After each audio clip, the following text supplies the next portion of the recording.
si fueren destruidos los fundamentos. Una predicación del pastor Charles Stanley sobre el valor de las promesas de Dios en tiempos difíciles. Sin duda la palabra de Dios ha sido al rey David su más firme esperanza y la ha de ser a nosotros también. Si fueren destruidos los fundamentos. Pasaje clave, Salmo 7 de enero de 2011.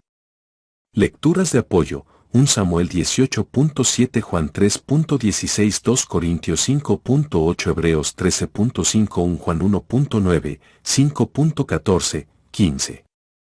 Introducción. La palabra de Dios es un ancla para la vida del creyente. En sus páginas encontramos consuelo, fortaleza y dirección para cada situación de nuestra vida. Pero si optamos por vivir sin la Biblia, no contaremos con la seguridad que nos dan las promesas de Dios para enfrentar las dificultades.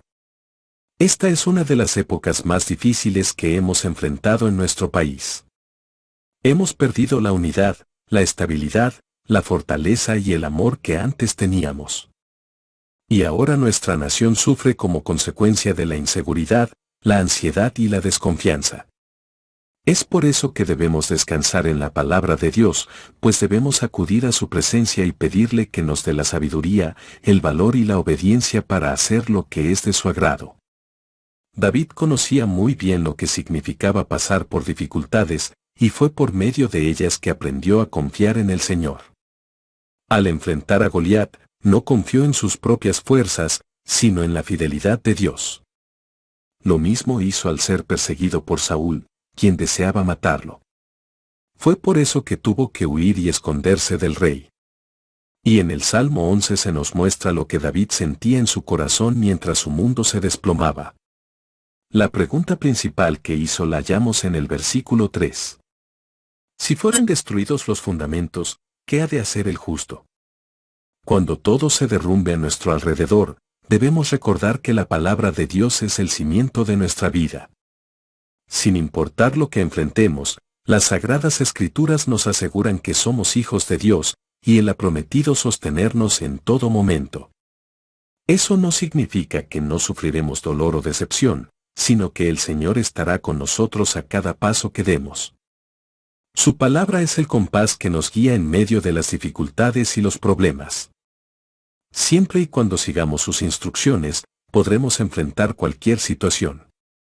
David compara el cimiento de una nación con el de una edificación. Para que una casa se mantenga en pie debe haber sido construida sobre un cimiento firme. De no ser así, se derrumbará ante cualquier temblor. De igual manera, aquella nación que no tiene un cimiento firme no permanecerá. Un cimiento sólido consiste en tener ley, orden, justicia, verdad, moralidad, decencia, integridad, imparcialidad y confianza. Cuando estos aspectos son abandonados, el cimiento comienza a desmoronarse y la nación se vuelve vulnerable. ¿De qué manera debemos reaccionar si los cimientos son destruidos? Ponga su mirada en Dios. Como David, podemos optar por decir, en Jehová he confiado, v1. Eso significa que hemos depositado nuestra confianza en el Señor y que estamos atentos a su voz. Solo Él nos ha dado la verdad absoluta en su palabra. Y al depositar nuestra confianza en lo que nos dice, recibiremos la dirección y el apoyo que necesitamos. No huya. David nos declara, como decís a mi alma, que escape al monte cual ave. v1. En vez de tratar de huir de las dificultades, debemos acudir a Dios. Él es todopoderoso y conoce cada una de nuestras necesidades.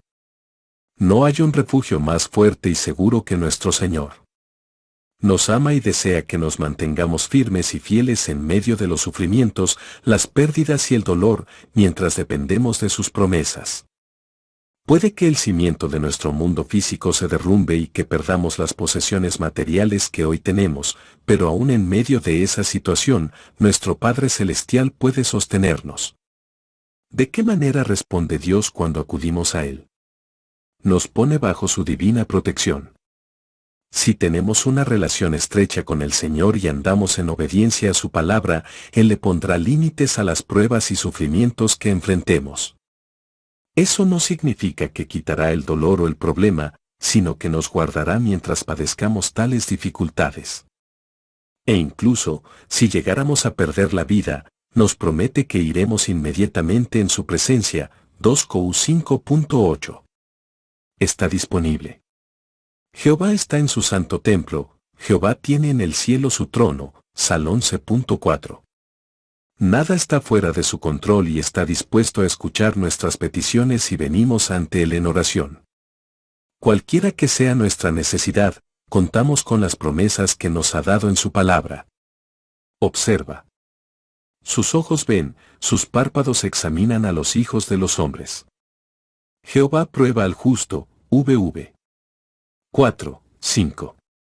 Dios tiene una perspectiva divina que le permite ver cada detalle de nuestra vida, por lo que utiliza cada prueba para fortalecer nuestra fe. No tenemos razón alguna para sentir temor, pues estamos seguros en nuestra relación con Dios. Su palabra nos dice que Dios aborrece la violencia y promete castigar a los malvados. VV 5:6. ¿Qué actitud debe mantener el pueblo de Dios? Debemos confiar en el Señor. Sin importar la circunstancia que enfrentemos, debemos confiar en Dios. Quizás parezca que está inactivo, pero no es así. Si la situación empeora, no significa que el Señor se ha olvidado de nosotros. Se regocija al intervenir y mostrar su fortaleza y fidelidad a sus hijos. Por eso, en vez de huir, debemos aprender a esperar en el Señor y a buscar su dirección. Debemos pedirle a Dios que nos purifique. Cuando todo se estremece a nuestro alrededor, debemos examinar nuestra vida y pedirle al Señor que nos muestre si hemos pecado. Luego, debemos confesarlos y arrepentirnos. Pero si no lidiamos con nuestras desobediencias, ellas vendrán a ser un estorbo a nuestras oraciones. Solo después de ser purificados podremos ser usados por Dios de acuerdo a su propósito. Debemos estar dispuestos a exhortar a otros. Aquellos que no conocen a Cristo se aterran cuando su mundo se estremece por las dificultades. Buscan la manera de protegerse, pero podemos exhortarlos a que pongan su mirada en Cristo, quien es la única fuente de salvación. Como creyentes, tenemos la responsabilidad de compartir las enseñanzas de la palabra de Dios. Debemos orar por un avivamiento. Los tiempos difíciles que enfrentamos son mayores que nuestros asuntos personales, pues toda nuestra nación está en problema. La solución no consiste en votar por un nuevo presidente, sino en clamar a Dios para que envíe un avivamiento. De acuerdo a la historia, los avivamientos siempre han comenzado con unas pocas personas que humildemente han clamado al Señor. Si nos alejamos del pecado para poner nuestra mirada en Dios, podremos exhortar a otros a clamar ante la presencia del Señor por nuestra nación. Reflexión. ¿Busca usted a Dios y a su palabra cuando los cimientos de su vida, o los de la nación, se estremecen? ¿De qué manera cambiarían sus pensamientos, sentimientos y acciones si esa fuera su primera opción? Mientras que la nación abandona sus cimientos, ¿desea usted comprometerse a interceder por ella y a pedirle a Dios que reviva a su iglesia?